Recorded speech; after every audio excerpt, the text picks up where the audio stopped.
Hello YouTube, welcome to Mr. Dodo8449. This video is going to be of my bearded dragon. I'm going to show you how I set up my vivarium and a few things you need to know if you're sort of thinking about getting a bearded dragon. Bearded dragons are really easy to look after. Once you sort of get into a rhythm, they're quite simple. Let's take this out and you can see her. Yeah, once you get into a bit of like a rhythm, you sort of get used to it and you know what you're doing. I'm using a 4 foot by 2 foot by 2 foot vivarium. That's sort of the size you need for 3 bearded dragons, no more. Any more dragons than that, you need a bigger vivarium, sort of 6 foot by 2 foot. This here is Roxy. She's my bearded dragon. As you can see, just at the moment, there's sort of water bowl, a few bricks, some food, and then I'm using a chipped wood base. When you've got like little bearded dragons, it's suggested that you use paper almost, because they're so small. When they eat their food, they're very likely to eat this wood. If you use calcium sand, they'll eat the sand, and that'll get sort of stuck in their stomachs, which isn't too good for them. Okay, so this video I'm going to show you how I first of all clean out the tank, and then I'm going to show you what I do to set it up. So I'm going to pause it for a minute, and then I'm going to take out all the stuff and the dragon. So what do I have in my vivarium? Well, obviously there's a bearded dragon. Up here is their heat light, heat lamp even. That goes off at night. In the back is a UVA UVB bulb. Again, that turns off at night, and those two are set onto the same timer. Now the light obviously gives heat, and the bulb at the back, that you have to have that to give UV from what the sun would give, so it has to be artificially given by this bulb. In the middle I've got a temperature gauge. At the moment it's reading 35 degrees Celsius or 97 degrees Fahrenheit. That's a daytime temperature at the warm end. As this end of the tank is the warm end, that's about right, and there is the cool end. Now underneath I've got my heat mat. This here I use for this here is what I use to keep the ambient temperature around the sort of at night about 25 degrees Celsius, 70 degrees Fahrenheit. That's the sort of nighttime temperature that this mat here is designed to keep it at. That there will just sit in the bottom of the tank, but first of all I'd have to clean all this out and then replace it. So what was actually in my tank? Vivarium, sorry. I've got a large piece of wood. This here is axe, just as a way to get closer for the dragon to climb up and get close to the heat light. I've got another piece of wood. This is like a tunnel, so they can go all the way through that, and one more just there. Then I've got lots of different sort of shapes of rocks and stuff. All these I took from the garden. Well, no, half of them came from the garden. I then cleaned them in a strong bleach. I completely removed the bleach. I then stuck it in the oven overnight. That there killed everything, dried off everything, and there was nothing on the rock when I put it in the tank, so that was all clean and safe. And finally, I've got plants, some artificial plants, just like there and there. And then for the dragon, you obviously need a food bowl. This is why I put salad and stuff, and a water bowl. Very useful. They drink quite often. She'll bathe in that to cool herself down. So the next thing I'm going to do is I'm going to remove the dragon. Quite simply, I just let my dragon run around on the floor. While I'm doing this, obviously be careful to know where she goes. I'm then going to clean out all the beech wood chips at the bottom. I'll then replace them, and then I'll show you where I put the heat mat and how I lay it all out. So good. Okay, now the dragon's on the floor and out the way. Be careful where I walk. So this is what I've done. I've cleaned out all the old stuff. As you can see, there's nothing in the tank. I've put some new stuff in a pile. A few old bits of leaves and stuff I found at the bottom of that tank. I've taken them out. We then just give it a general good clean, and remove any sort of dirt and stuff that's sort of stuck to the bottom. So I've done all that. Right, now I'm going to start off up here.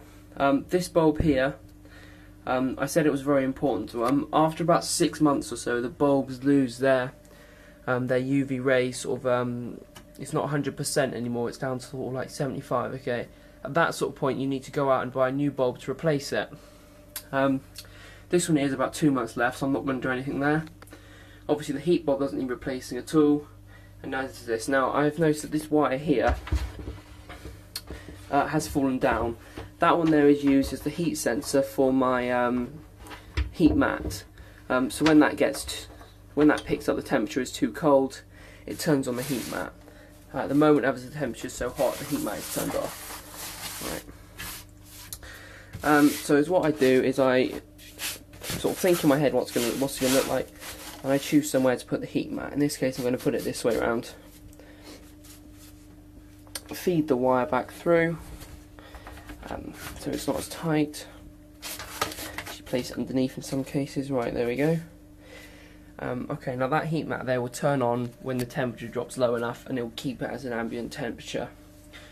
The next thing I do is I get my water bowl, put that in somewhere, just down. I'm going to put this actually in the middle. Like that, there we go. Next thing to go in, it's going to be a block of wood. Now the wood is very useful because it gives the dragon something to climb on. These dragons love to climb. Occasionally she climbs up onto my armchair in my room, which is quite funny. She's falling off. So there's a block and everything more climbing. I'm going to add in my other piece of wood. Let's get that down. Now this is going to act something else for her to climb on. I actually use stones to lift this in the air, like that or something. Lift it in the air somewhere. The reason I do that is because at about that height there, the basking temperature is about 110 degrees, 100 degrees Fahrenheit. That's the sort of basking temperature which these dragons sort of will need to sort of to warm up properly. So the next thing that goes in, the next thing I'd put in would be all the rocks. Obviously I don't use everything because there's not enough room. I choose the rocks that look good, and I set up my vivarium like that. So I'm just going to put these in, and then I'll show you where I am at. Okay, I've put all my rocks in now.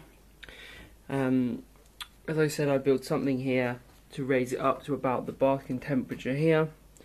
A tunnel underneath. Obviously, it climbs up here. Over at the cool end, there's a few rocks you can sit on. Obviously, a heat mat. The next thing I need to add or adjust is the substrate underneath. This can be done just by sort of shaking it all over. Basically, you want to put a thin layer over everything.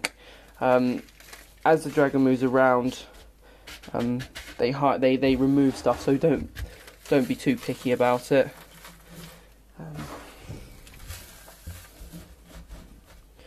Just gonna add the last few bits. Right, there we go.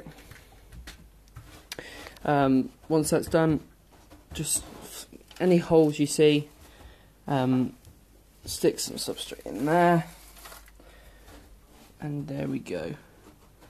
Having a look under there, I can see it's a little bit thick right there, so I'll just adjust that slightly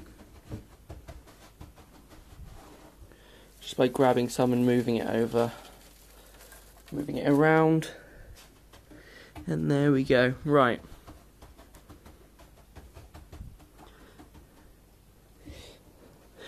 now that's everything done, and as you can see, if you can remember what it looked like at the start of the video, now it's completely different. I do this to make my dragon, to make them look around again and wonder what sort of happened, so they, excitement almost, not quite like that, but yeah. And the last thing I need to add is obviously a bowl that I put salad in. Let's drop it in there. The last thing I'm going to do is get some salad from downstairs. I'd place it back in the bowl. The reason I use a bowl for salad is so the dragon knows where it all is, what's it in. Let me just finish this.